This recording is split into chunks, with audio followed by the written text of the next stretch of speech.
Se a igreja vive sempre dizendo o que devemos fazer, o que não devemos fazer, o que é bom para nós, o que não é, onde fica o nosso livre-arbítrio? Em escolher, meu filho. Porque quando a igreja diz o que é bom e o que é errado, isso é muito mais que isso, né? Seria muito pobre da nossa parte dizer que a igreja fica dizendo o que é certo e o que é errado. Nós temos coisas muito mais bonitas para propor. É aí que entra. Porque o que é o livre-arbítrio? É a capacidade de escolher entre uma realidade e outra.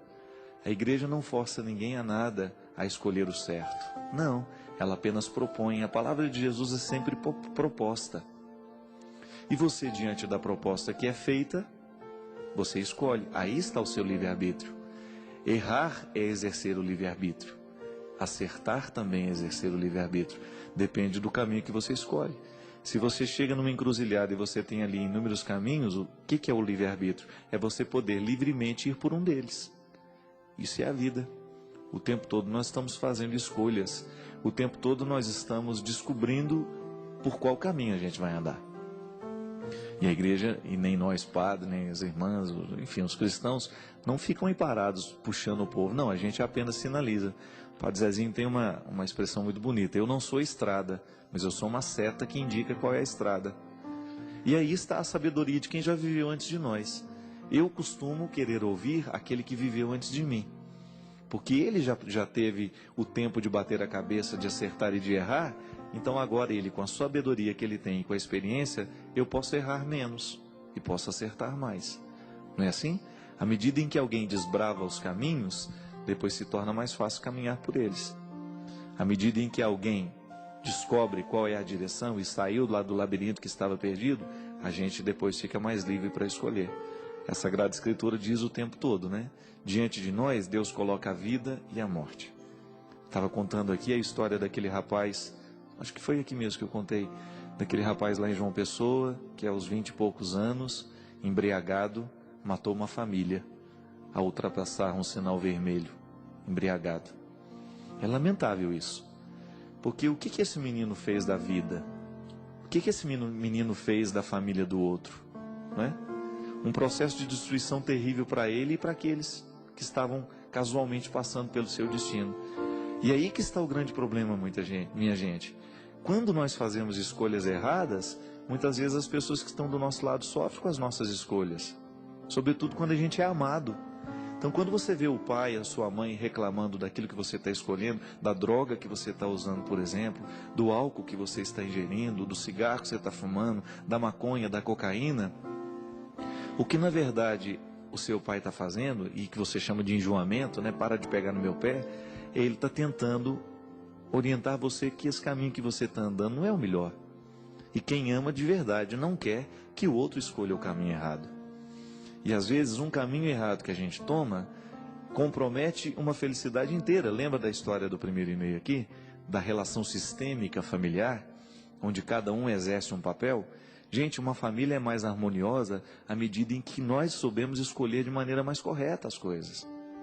Hoje você tem tantos problemas sociais no Brasil, tantos problemas humanos, né, pelo mundo afora, problemas antropológicos ligados diretamente à condição humana, ligados justamente ao processo das escolhas. Tanto é que nós, como padres, nós já temos uma dificuldade danada de identificar o que é pecado e o que não é. Não é que a gente perdeu o referencial, não. É porque houve uma mudança antropológica considerável que nós precisamos analisar. Sabe o que você precisa? Por exemplo, para a gente identificar que seja um pecado, é preciso que seja matéria grave e é preciso que tenha tido liberdade. Só que muitas vezes as pessoas, elas não têm mais liberdade, já não passa mais pelo processo de escolha. Ela já não consegue nem mais escolher porque ela está condicionada. E o condicionamento é um grande problema no mundo de hoje, porque o mundo não nos condiciona a coisas boas. Pode observar, o mundo nos condiciona àquilo que é o mais mesquinho. O mundo nos condiciona ao movimento mais fácil, mais simples.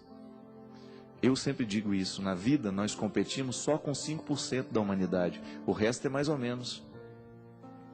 Se você vai fazer um vestibular aí, tem 3.000 candidatos, não fique muito preocupado não, viu? Você está competindo com muito pouca gente.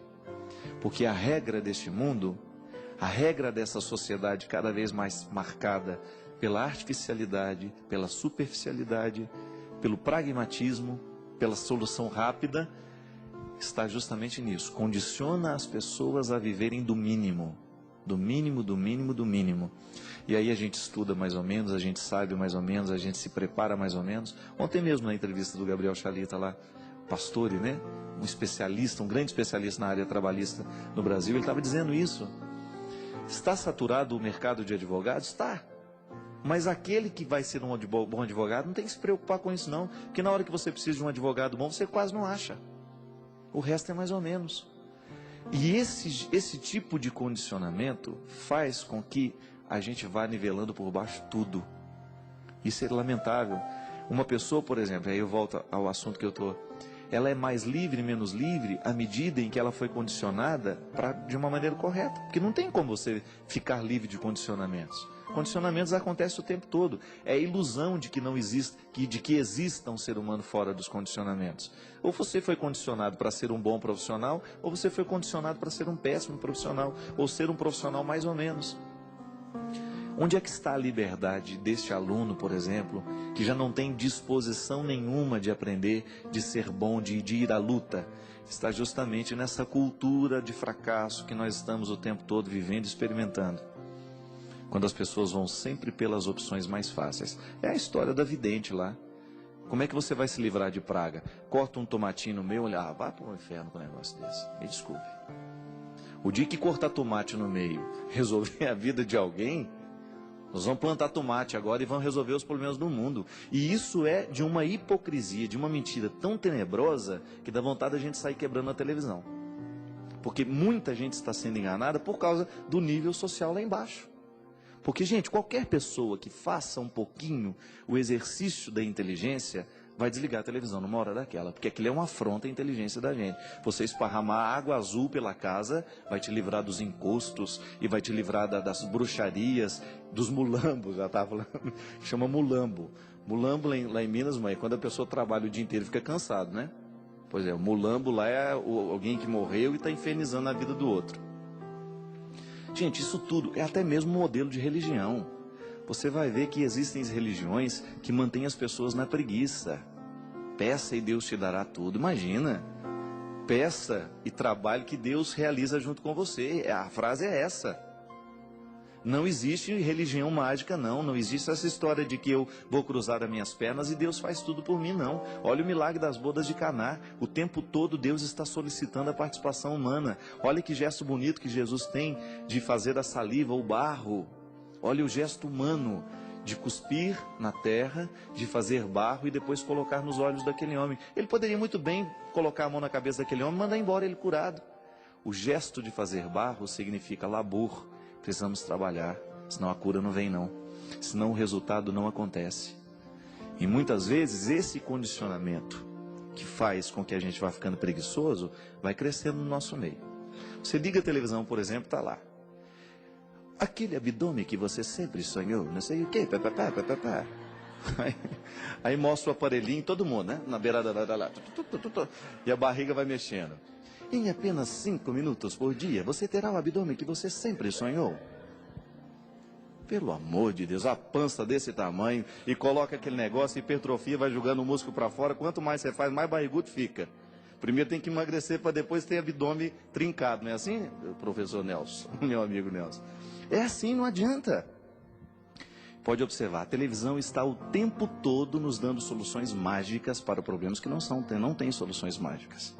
Imagina, aí a pessoa compra o aparelhinho, coloca na barriga e vai uma bacia de pipoca e vai assistir a sessão da tarde, sentindo seus músculos moverem maravilhosamente. O abdômen que você sempre sonhou mora do outro lado, minha filha. Vai ter 3, 6 meses para você emagrecer, para chegar lá. Só que nós não queremos a solução fácil. Não queremos não. Aí depois tem todos os aparelhos que resolvem o problema da sua vida. E interessante que todos eles você dobra e põe debaixo da cama. Daqui a pouco tem que fazer uma cama que tem essa altura para caber tudo que a gente vai colocar debaixo.